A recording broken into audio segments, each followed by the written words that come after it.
Hi guys, welcome. This is your Sameer Kohli sir with another lecture of the topic called triangles. 10th class के triangles का chapter हम लोग पढ़ेंगे. Actually में इस chapter का नाम होना क्या चाहिए है ही सिमिलर ट्राइंगल्स. सिमिलर ट्राइंगल्स कराने से पहले मैं आपको एक कंसेप्ट ऑफ सिमिलैरिटी थोड़ा सा बताना चाहता हूं. What do we understand by the term similar. एक दिन हमने अपने पिताजी को कहा, जब हम 7वीं 8वीं क्लास में थे, हमने अपने पिताजी को कहा कि पिताजी कल हमारा बर्थडे है, तो कल अगर आप मर्सिडीज गाड़ी लेकर आएंगे, अगर आप कल मर्सिडीज गाड़ी खरीद कर लाएंगे तभी हम खाना खाएंगे, नहीं तो हम उसके बाद खाना नहीं खाएंगे अगर आप गाड़ी नहीं लाए तो. पिताजी हम आपको बता रहे हैं कल हमारा बर्थडे है और अगर आप मर्सिडीज गाड़ी लाएंगे तो हम खाना खाएंगे, अदरवाइज हम खाना नहीं खाएंगे. अब हम लोग मिडिल क्लास फैमिलीज हैं, बहुत ज्यादा पैसा नहीं था. पिताजी ने कहा ठीक है पुत्र, हम आपके लिए मर्सिडीज गाड़ी ले आएंगे और आप खाना खा लीजिएगा. अगले दिन हमारा बर्थडे था, पिताजी ऑफिस गए, पिताजी ऑफिस से आए. पिताजी से ऑफिस से आने के बाद मैंने पिताजी से कहा पिताजी मर्सिडीज कहाँ है, मुझे तो दिख नहीं रही मर्सिडीज कहाँ है. तो पिताजी ने बैग खोला, पिताजी ने बैग से मर्सिडीज निकाली और हमारे हाथ में थपा दी. सिंपल सी बात है, हमने चुपचाप खाना खा लिया, मस्ती से बर्थडे मना लिया. अब आप में से कई बच्चों को हल्का फुल्का सा कंफ्यूजन होगा कि सर ने बात घुमा दी. मैंने बात नहीं घुमाई, यहां पर टॉय वाली मर्सिडीज की बात हो रही थी, मगर आपके माइंड में जो चल रही थी वो असली वाली मर्सिडीज चल रही थी. तो टॉय वाली मर्सिडीज और असली वाली मर्सिडीज में क्या रिलेशन है? वो दोनों फिगर जो है आपस में सिमिलर है. What do we understand by the term similar figures. Similar figures क्या होती है, पहले सिंपल साधारण भाषा में समझते हैं. Two or more figures are said to be similar. Said to be similar if they look alike. अब ये बड़ी हल्की डेफिनेशन है, बहुत बहुत हल्की डेफिनेशन है. अगर मैं ये डेफिनेशन लिखवाऊंगा तो पक्का नौकरी से जाऊंगा. भाई जो दिखने में अच्छी होती है उन्हीं को सिमिलर बोल देते हैं, यार तेरी शक्ल उससे मिलती है. बट शक्ल क्यों मिलती है? If they have equal corresponding angles. बेटा ये बात ध्यान से देख लेना, दो लोगों की नाक एक दूसरे से मिलती जुलती क्यों है? तो अगर दो लोगों की नाक एक दूसरे से मिल रही है मींस उनकी नाक आपस में सिमिलर है. सिमिलर क्यों है? क्योंकि जिस एंगल पे उसकी नाक है उसी एंगल पे दूसरे बंदे की नाक होगी. जो एक बंदे के एंगल का नाक का एंगल होगा वही दूसरे बंदे की नाक का एंगल होगा. एंड अगर हम ध्यान से देखें इसमें क्या है, साइड्स प्रोपोर्शनल. इस लाइन को समझिएगा. साइड्स प्रोपोर्शनल मतलब दिखने में एक जैसी हो सकती हैं, साइज बड़ा छोटा हो सकता है. जो बड़ी मर्सिडीज है वो बहुत बड़ी है, जो पिताजी हमारे मर्सिडीज लाए थे वो बहुत छोटी है, बट वो दोनों दिखने में एग्जैक्टली एक जैसी है. क्यों? क्योंकि दोनों मर्सिडीज के अंदर खास बात क्या थी? दोनों मर्सिडीज के अंदर खास बात ये थी मेरे प्यारे बच्चों कि दोनों के कॉरेस्पॉन्डिंग एंगल्स इक्वल थे, इसीलिए दिखने में एक जैसी थी. साइड्स प्रोपोर्शनल थे. जो टॉय वाली मर्सिडीज थी वो असली वाली मर्सिडीज से 1000 गुना छोटी थी, और अगर वो 1000 गुना छोटी थी तो उसका हर पार्ट बड़ी वाली मर्सिडीज से 1000 गुना छोटा था. हम ताजमहल देखने जाते हैं, हमें ताजमहल बहुत अच्छा लगता है, बहुत बहुत अच्छा लगता है, बट डजंट मीन्स कि हम घर में ताजमहल उठा कर ले आते हैं. ऐसा नहीं होता. हम क्या करते हैं, हम ताजमहल का एक छोटा सा मॉडल उठा के ले आते हैं, और वो मॉडल जो असली वाले ताजमहल से सबसे ज्यादा सिमिलर होता है वो उतना ही महंगा बिकता है, क्योंकि उसके एंगल्स पे पूरा पूरा ध्यान दिया जाता है. Let's get back to the topic. हम बात कर रहे हैं सिर्फ सिमिलर ट्राइंगल्स की. तो सिमिलर ट्राइंगल्स में जब बात होती है तो सबसे पहले ट्राइंगल हैज डैश पार्ट्स. आप पहले ये भरिए, छोटी क्लास का है. Dash sides and dash angles. अगर मैं समझा पा रहा हूं तो क्लास बोलेगी triangle has 6 parts, 3 sides and मेरे प्यारे बच्चों 3 एंगल्स. तो what this is about only triangles. अब बात आ रही है सिमिलर ट्राइंगल्स के बारे में.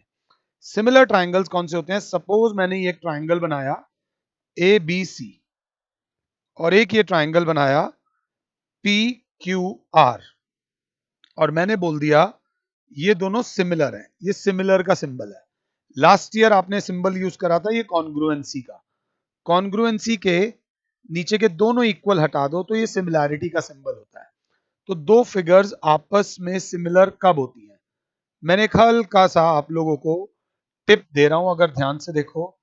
बच्चा कहेगा सर आप कुछ सिंबल्स बना रहे हो, अगर सिंबल्स मेरी क्लास को नजर आ रहे हैं तो सिंबल्स पहले देख लूं। मैं थोड़ा पतला बनाना चाहता था, ये मैंने सिंबल बनाया, ये सिंबल बनाया, ये डबल और ये डबल, और यहां पर ये ऐसे करके और ऐसे करके। मैंने बोला triangle A B C is similar to triangle P Q R. थोड़ा ध्यान देकर बैठना, थोड़ा सा। मैंने यहां पर ए बोला है, ए बोला है तो ए के कॉरस्पॉन्डिंग पी इक्वल है, इसलिए पी पहले लिखा है। मैंने फिर बोला है बी, बी में डबल लाइन बनाई है और क्यू में डबल लाइन बनाई है। नंबर 2 पर अगर मैंने बी बोला है तो यहां पे नंबर 2 पे क्यू आएगा, क्योंकि बी के इक्वल क्यू है। और वैसे ही एंगल सी जो लास्ट वाला है वो बराबर है, अगर क्लास 7 है, एंगल सी बराबर है एंगल आर के। इस चैप्टर में नेमिंग का बहुत ज्यादा ध्यान रखना। तो triangle A B C is similar to triangle P Q R if angle A is equals to angle P, angle B is equals to angle Q, angle C is equals to angle R. कहने का तात्पर्य है corresponding angles are equal। Plus एक और बहुत बड़ी बात, plus A B, अगर आप ध्यान से देखो तो ए बी पी क्यू के बराबर नहीं है।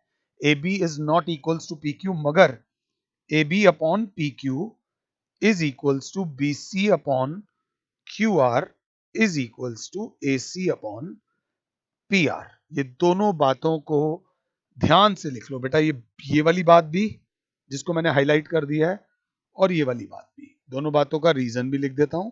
यहां लिखेंगे corresponding sides are proportional।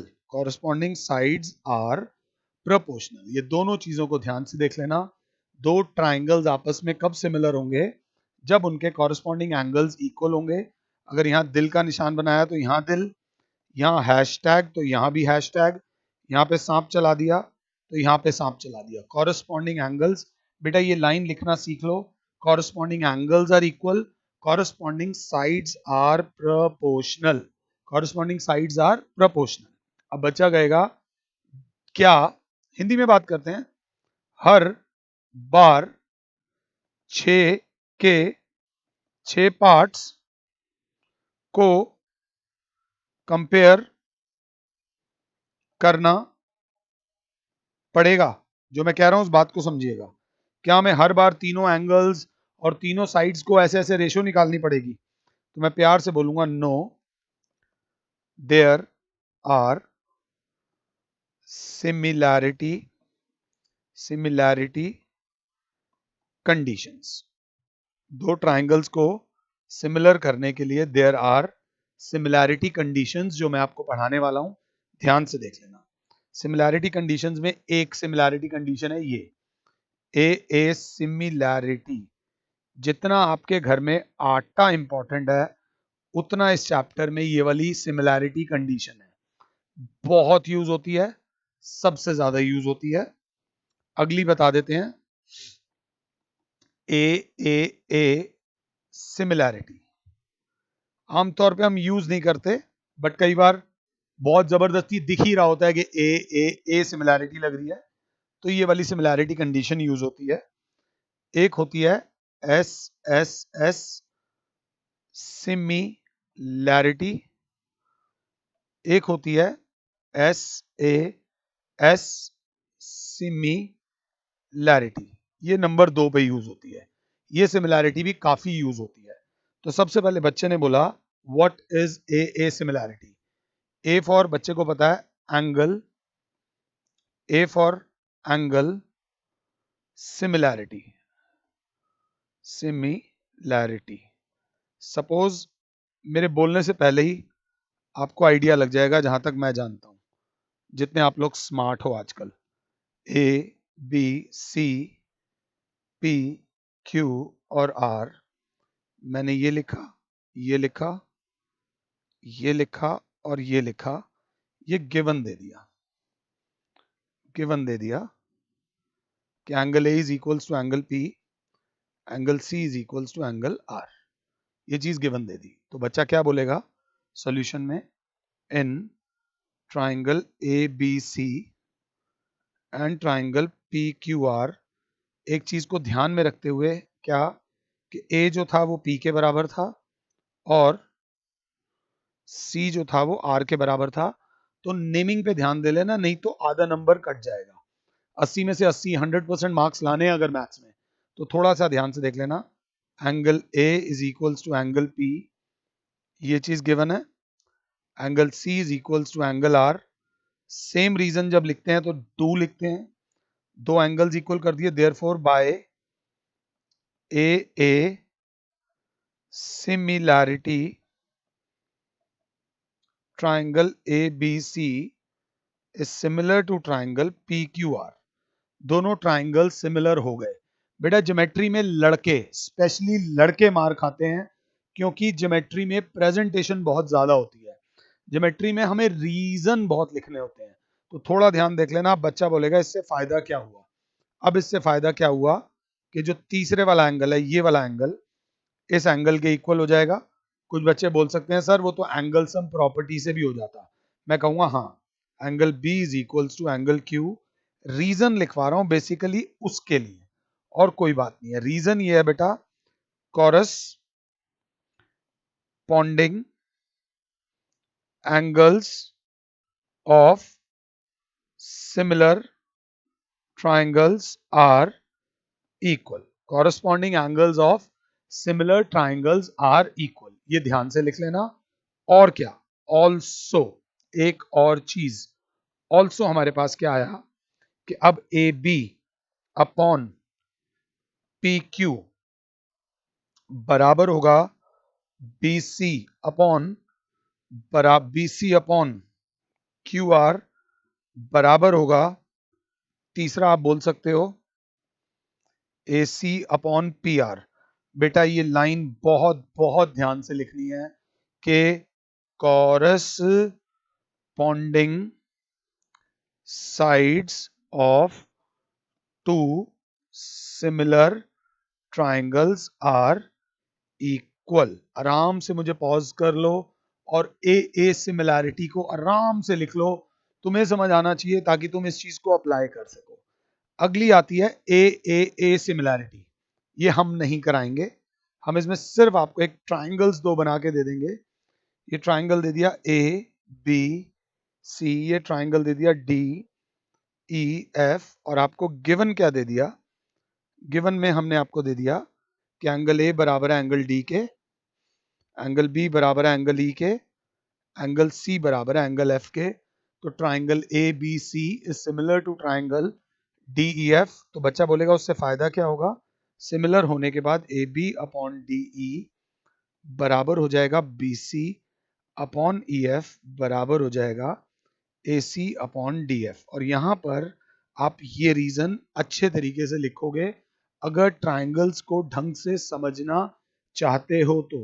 Reason is corresponding sides of two similar triangles are always equal, corresponding sides of two similar triangles are always equal। अब बात आती है एस एस एस सिमिलैरिटी की।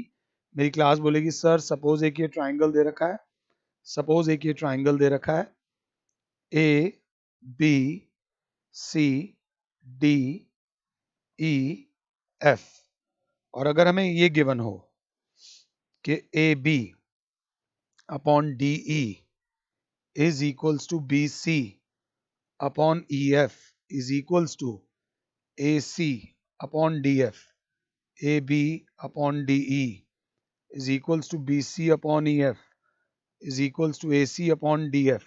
ये आपको समझाने के लिए बता रहा हूं, ये चीज गिवन हो। So therefore by S S S similarity, directly लिख देना, triangle A B C is similar to triangle DEF।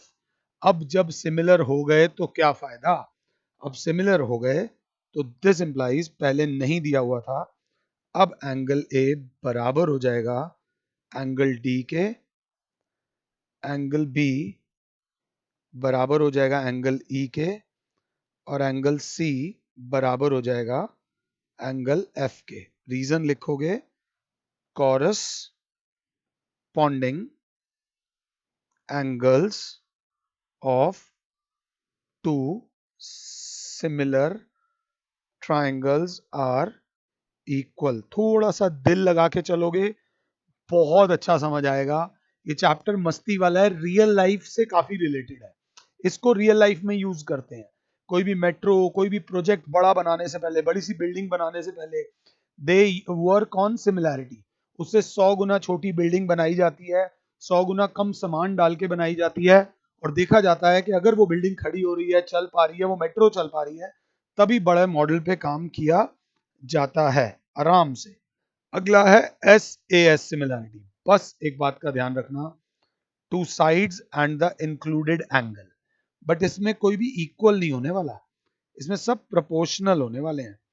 ये P Q R, ये A B C, जो आपका मन करे। मैंने ये PQ और AB ले लिया, ये QR और BC ले लिया, तो बीच वाला एंगल ये ले लिया। सपोज हमें ये गिवन है कि PQ upon AB is equals to QR upon BC, ये भी चीज गिवन है, और उन दोनों के बीच का angle, angle Q is equals to angle B, ये भी गिवन है। सेम रीजन है तो डू लगेगा। दो साइड्स हमने जो यूज कर रही हैं, साथ में उसके बीच का एंगल लिया है, therefore by SAS similarity triangle PQR is similar to triangle ABC, this implies, अब क्योंकि दोनों ट्राइंगल्स सिमिलर हो चुके हैं, this implies क्लास क्या बोलेगी, अब सर जो PQ अपॉन AB था, जो QR अपॉन BC के बराबर था, वो अब ऑटोमेटिकली PR अपॉन AC के भी बराबर आ जाएगा। यहाँ पे रीजन जरूर लिखोगे, corresponding sides of two similar triangles are always proportional, are always proportional, ये बात याद रख लेना। और सर एंड, और क्या आ जाएगा, एंगल P बराबर हो जाएगा एंगल A के। बेटा सिंबल जरूर बनाना, फिगर इतनी इंफॉर्मेटिव बनाना कि सब कुछ तुम्हारी फिगर से नजर आ जाए। फिगर से नजर आ जाएगा तो टीचर भी तुम्हारे पेपर को थोड़ा इजीली चेक करेंगी। और दूसरी चीज आ जाएगी, angle R is equals to angle C। इस पे डबल डंडे बना दिए, तो इस पे भी डबल डंडे, और यहाँ रीजन जरूर लिखना, बिना रीजन के ज्योमेट्री में कोई फायदा नहीं है। Corresponding angles of two similar triangles are always equal. ये बस वर्ड्स देख लेना, ये सिमिलर ट्राइंगल की इंट्रोडक्शन है। अब खाली बैठे हुए हैं, तो बच्चे ने कहा सर आपने ट्राइंगल्स बताया, बट मैं आपको बता दूं कि ऑल स्क्वायर्स आर सिमिलर, ये एक बच्चे ने बोला। तो मैं आप लोगों से पूछता हूं, क्या ये स्टेटमेंट ट्रू है या फॉल्स है, ये आप बताइए। क्या सारे स्क्वायर्स सिमिलर होते हैं? तो बच्चा बोलेगा सर कोई भी एक स्क्वायर ले लो, एक और स्क्वायर ले लो, स्क्वायर में चारों एंगल्स 90 के होते हैं, कॉरस्पॉन्डिंग एंगल्स तो इक्वल हो गए सर। सिमिलर फिगर्स की बात हो रही है। सपोज ये साइड ली 7.2, 7.2, 7.2, 7.2, ये ली 13.9, 13.9, ये भी 13.9, और ये भी 13.9। क्योंकि 13.9 ली है तो जो रेशो आएगी वो 7.2 अपॉन 13.9, 7.2 अपॉन 13.9, रेशो सेम आ रही है। तो हमने बोला yes this statement is absolutely true, all squares are similar, all circles are similar. ये थोड़ा सा ध्यान दे लेना, all circles are similar, circle में कोई एंगल का चक्कर ही नहीं है और रेडियस प्रोपोर्शनल होता है, बिल्कुल ट्रू है। All trapezium are similar, no. All rhombuses are similar, no, क्योंकि रोम्बस के इंटरनल एंगल्स कुछ भी हो सकते हैं, कुछ भी हो सकते हैं, उसके इंटीरियर एंगल्स जरूरी नहीं है कि इक्वल हों। तो all rhombuses are not similar, all equilateral triangles are similar. Equilateral triangles में 60 डिग्री के एंगल्स होते हैं। अब बच्चा बोलेगा सर ठीक है, व्हाट इज द फायदा of similarity, what is the फायदा ऑफ सिमिलैरिटी? तो मैंने कहा भाई ये देखिए एक बहुत बड़ी बिल्डिंग है, इस बिल्डिंग का नाम रख दो ए बी। हम इस बिल्डिंग को बिना इंची टेप के इसकी हाइट नाप सकते हैं। बच्चे ने कहा कैसे? मैंने कहा भाई तू खड़ा हो। बच्चा खड़ा हो गया। बच्चे की हाइट लेट से फॉर एग्जांपल 2 मीटर थी। जब बच्चा खड़ा हुआ तो उसकी शैडो जो जमीन पर आ रही थी वो आ रही थी 2.5 मीटर। शैडो हमेशा बनती है, याद रख लेना, सन की वजह से, और सन वैसे ही ये जो बिल्डिंग थी इसकी भी शैडो बन रही थी। और सन की अगर पोजीशन की बात करें तो सन एक टाइम पे हर इंसान के लिए सेम एंगल पे होता है। मेरे लिए अगर सन इस समय 30 डिग्री पर है तो आपके लिए भी इस समय 30 डिग्री पर ही होगा। थोड़ी देर बाद मेरे लिए अगर एंगल 32 डिग्री हो जाएगा तो आपके लिए भी एंगल 32 डिग्री हो जाएगा। तो बच्चे ने कहा कैसे करोगे? मैंने कहा अभी बताता हूं। मैंने बोला सबसे पहले angle A is equals to angle Q in triangle A B C and triangle Q P R. देखो इस बार पी क्यू आर नहीं लिखा है, इस बार क्या लिखा है? Q P R. तो angle A is equals to angle Q each 90 degree, क्योंकि दोनों वर्टिकल फिगर्स हैं, दोनों स्ट्रेट खड़ी हुई हैं, बिल्डिंग भी और आप भी। सेकेंड बात, angle C is equals to angle R. Angle C is equals to angle R थोड़ा बहुत आपको भी लाइफ में सीखना पड़ेगा। Sun's elevation is same at same time, कि सूर्य सबके लिए एंगल ऑफ एलिवेशन सन का सेम होता है सबके लिए एक गिवन पॉइंट पे। इतने में एक बच्चा एकदम कूद पड़ेगा, therefore by A similarity triangle A B C is similar to triangle P Q R. दोनों ट्राइंगल सिमिलर हो गए। मैंने आपसे बोला था कि मैं इस टावर की हाइट बिना इंची टेप के या बिना इस पे चढ़े हुए निकाल लूंगा। ये जो शैडो थी इस टावर की, सपोज इस टावर की शैडो थी 50 मीटर। शैडो तो नाप सकते हैं ना हम चल के भी, मतलब नॉर्मल तरीके से भी नहीं नाप सकते हैं। अब दोनों ट्राइंगल जब सिमिलर हो गए तो हम बोलेंगे ए बी, इसकी ए बी अपॉन इसकी पी क्यू बराबर इसकी ए सी अपॉन इसकी क्यू आर। क्यों भाई? Ratio of corresponding sides of two similar triangles are equal। A B upon P Q दे रखा है, पी क्यू कितना है 2 is equals to A C 50 दे रखा है अपॉन क्यू आर दे रखा है 2.5। ये जो मैंने गंदा लिखा है तुम पूरी जान लगा के लिखना बेटा। 2.5 वन जा, 2.5 20 जा, ये 2 इधर डिवाइड हो रहा है उधर जाके multiply. A B is equals to 2 into 20, A B is equals to 40 metre. बिना टावर पे चढ़े, बिना बिल्डिंग पर चढ़े, बिल्डिंग की हाइट नाप ली just by knowing the shadow, कि शैडो कितनी लंबी थी, शैडो और आपकी हाइट की शैडो से। ऐसे ही खाली बैठे हुए थे। थोड़ा सा ध्यान देगी क्लास, ये वाला क्वेश्चन थोड़ा दमदार है, मैंने बोला ये ध्यान से। अगर आप ये क्वेश्चन कर सकते हो तो आप अपने आप में बहुत बहुत बड़े उस्ताद हो, बहुत बड़े उस्ताद।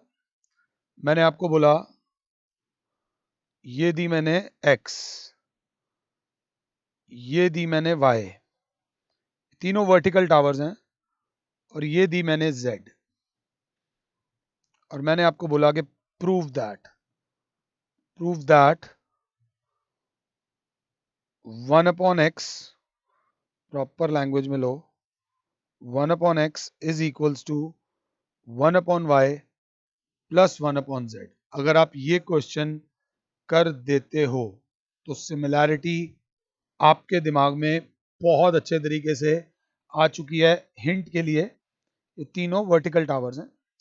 तो ज़्यादा सोचने की ज़रूरत नहीं है, मैं होमवर्क नहीं दूंगा, मैं कहूँगा मुझे पॉज कर लो 2, 4, 5, 10 मिनट के लिए और एक बार इस फिगर को प्रूव करके दिखाओ, कुछ भी करके दिखाओ, अपनी तरफ से थोड़े से एफर्ट जरूर लगा के दिखाओ, क्विट मत करना, थोड़ा सा बस ध्यान देके चलना। मैं इस फिगर को नाम दे रहा हूं A B C D E F. बेटा अगर ये मैं समझा भी पाया ना तो मेरे लिए भी बहुत बड़ी बात होगी, अगर मैं समझा पाया तो मैंने बोला सबसे पहले सॉल्यूशन में in triangle C E F and triangle C B A. मैं आपसे करने को नहीं कह रहा हूं, मैं आपसे सिर्फ ट्राइंगल्स देखने को कह रहा हूं। C E F and triangle C B A, इन दोनों ट्राइंगल्स को बहुत बहुत ध्यान से देखो। तो बच्चे ने बोला सी ई एफ और सी बी ए। अगर आप बोल रहे हो तो आप जो दो ट्राइंगल्स की बात कर रहे हो, एक वो ये ट्राइंगल है, ये वाला ट्राइंगल, और जो दूसरा ट्राइंगल है वो पूरा बड़े वाला ट्राइंगल है। तो हम इन्हें सिमिलर करने की कोशिश करते हैं। बच्चा बोलेगा पहला angle E is equals to angle B, इसका एंगल ई 90 है, इसका एंगल बी 90 है, ईच 90 डिग्री, और दोनों में angle C is equals to angle C. मैं फिगर को गंदा नहीं करना चाहता, सी बी ए में भी एंगल सी आ रहा है और सी ई एफ में भी एंगल सी आ रहा है, common angle. So therefore by A similarity triangle C E F is similar to triangle C B A. दोनों ट्राइंगल्स आपस में सिमिलर हो गए। दिस इंप्लाइज इसकी सीई अपॉन इसकी पूरी C B is equals to इसकी सी एफ, इसकी ई एफ अपॉन इसकी ए बी। अगर साथ हो क्यों? Ratio of corresponding sides of two similar triangles are equal. ये फिगर को ध्यान से समझ लेना और इसे अभी इक्वेशन 1 मत मानो। C E upon C B is equals to E F को देखो तो ई एफ बराबर है एक्स के, और ए बी को देखो तो ए बी बराबर है जेड के। इसे मान लो इक्वेशन 1। मुझे फिर पॉज कर दो और आराम से पहले इतना कर लो, मुझे आराम से जब आप पॉज कर दो, नाउ सिमिलरली इन ट्राइंगल, अब थोड़ी सरकार बदल रही है, P E F and triangle B C D. आपसे पहले वाले सिमिलर नहीं हुए कोई बात नहीं, बट अगर आपसे ये वाले सिमिलर नहीं हुए तो थोड़ा सा दिल दुखेगा। इसको सिमिलर करो जल्दी से, फटाफट से इसको सिमिलर करो अगर कर सकते हो तो, बिल्कुल आराम से। तो बच्चा बोलेगा सबसे पहले आप ट्राइंगल कौन सा पकड़ा है सर आपने? आपने ट्राइंगल पकड़ा है ये वाला बी ई एफ, ये बी ई एफ और पूरा बड़े वाला। तो सबसे पहले तो angle B is equals to angle B common angle.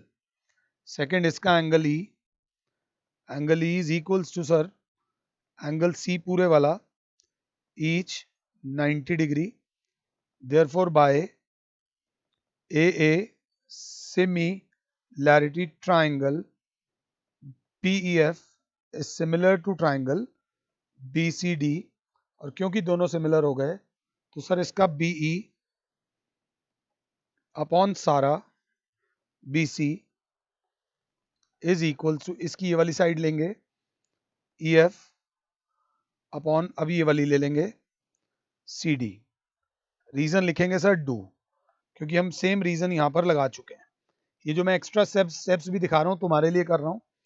तो BE upon BC is equals to EF को देखूं तो दोबारा x आ रहा है, अपॉन CD को देखूं तो y आ रहा है। इसे माना इक्वेशन 2। आराम से, ये मेरी इक्वेशन 1 थी और ये मेरी इक्वेशन 2 थी। जब इक्वेशन 1 और 2 को बहुत ध्यान से देखो तो मेरी क्लास बोलेगी दोनों के डिनोमिनेटर में सेम टर्म आ रही है, दोनों के डिनोमिनेटर में सेम टर्म आ रही है BC। अगर हम ध्यान से देखें तो ठीक है जी। अब इसमें एक स्किल वाला काम करना है। मैंने बोला ऐड 1 एंड 2। इक्वेशन 1 और 2 को ऐड करो तो बच्चे ने बोला सी ई अपॉन जो सी बी है उसको मैं बी सी लिख सकता हूँ, plus B E upon B C is equals to X upon Z plus X upon Y. बच्चा बोलेगा एलसीएम आ गया बी सी, ऊपर आ गया सी ई प्लस बी ई, और यहाँ से x कॉमन आ गया, अंदर बचा 1 upon Z plus 1 upon Y, अगर साथ हो तो। अब सी ई प्लस बी ई को एक बार ऐड करके देख लो। सी ई प्लस बी ई को ऐड करने से तुम्हें कुछ मिल रहा है या नहीं मिल रहा है? आराम से देख लो, हमारा आंसर आ चुका है। क्योंकि आंसर आ चुका है इसलिए मैं सब यूज कर रहा हूँ। बच्चों ने बोला सी ई प्लस बी ई को जब ऐड करेंगे तो सर आ जाएगा B E plus C E is B C upon B C is equals to X common था 1 upon Y plus 1 upon Z. Sir ये से ये कैंसिल हो गया, ये एक्स इधर मल्टीप्लाई हो रहा है, उधर जाके divide 1 upon X is equals to 1 upon Y plus 1 upon Z. This is our answer. Similarity जब कोई शुरू कराता है तो एकदम इतना मुश्किल क्वेश्चन नहीं कराता, मगर अगर ये क्वेश्चन समझ आ गया है तो बल्ले बल्ले हो गई है, बहुत मजा आ रहा होगा अगर ये कंसेप्ट समझ आया है। तो यहाँ पर हम सिमिलैरिटी की जहाँ हमने शुरुआत करी थी, एक कहानी सुनाई थी, ये सिमिलैरिटी का मेन कंसेप्ट है। ये आप जरूर लिखिएगा, ये जरूर लिखिएगा, जरूर लिखिएगा, जरूर लिखिएगा, एवरीथिंग। ये नोट्स आपके सामने है और हॉट्स वाले क्वेश्चंस हैं। इसके बाद आप एनसीईआरटी से ट्राइंगल चैप्टर की फर्स्ट एक्सरसाइज तो मस्ती से कर लोगे, आराम से कर लोगे, कोई तुम्हें रोक ही नहीं सकता फर्स्ट एक्सरसाइज करने से। फिलहाल के लिए your Sameer sir is saying you goodbye, God bless all, जय माता दी, खुश रहो और औरों को भी खुश रहने दो। Thank you.